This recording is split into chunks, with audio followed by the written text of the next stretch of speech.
elections with a two-thirds Without a free majority. press, locking up many of your opponents. That you go again about locking up many of my opponents. Who were they? The first. I don't know how many times I have to tell you that I've studied the Human Rights Watch reports, the Amnesty International reports, studies from the State Department, from the Canadian government. These are biased reports.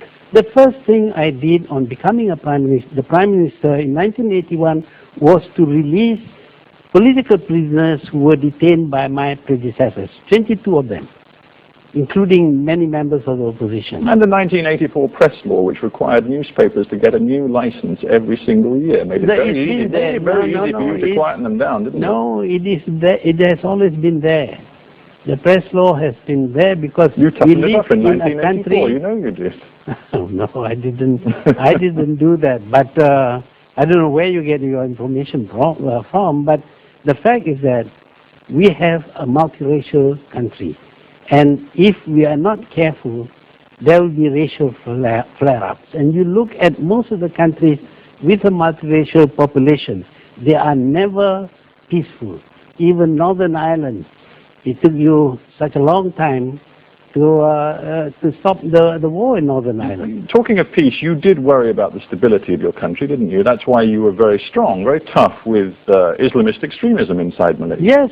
It is necessary. Well, I just wonder in that case then why just before you left office in October '03, why did you tell the Islamic Summit Conference that, and I'm quoting again a very famous speech, it's a little bit long, that 1.3 billion Muslims cannot be defeated by a few million Jews, you said. We're actually very strong. The Europeans killed 6 million Jews out of 12 million, but today the Jews rule this world by proxy. They get others to fight and die for them.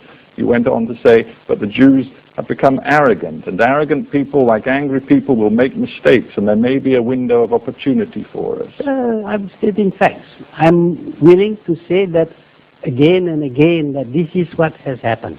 Anti-Semitic and racist, that was called by many governments and people around the world. This idea of anti-Semitism is created by the Jews themselves. We cannot say anything. In fact, journalists have been arrested for saying something against the Holocaust and jailed for 3 years. Where is the freedom of press? So those words I quoted, in your view, are not anti-Semitic? No, they are not anti-Semitic. I'm just quoting facts. The fact is that the United States obeys what Israel wants it to do. You call them facts.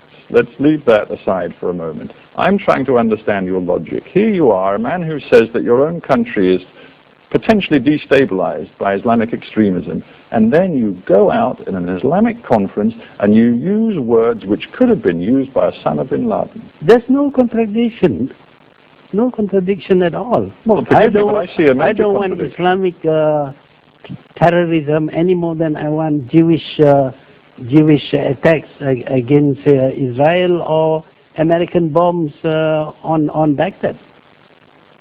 It is not incompatible. Do you feel confident that people still listen to your message? Well, I wouldn't be able to say. In Malaysia, people Why should people worry about me? In Malaysia, people say, and I'm talking about the Prime Minister, the Leader of Opposition, it is time for you to be quiet. Why should I be quiet? You mean to say when they are doing something that is wrong to my country, and I should not say anything? I would be irresponsible if I were to do that. Dr. Mahathir Mohamad, thank you very much for being on Hard Talk. You're welcome. Thank you very much.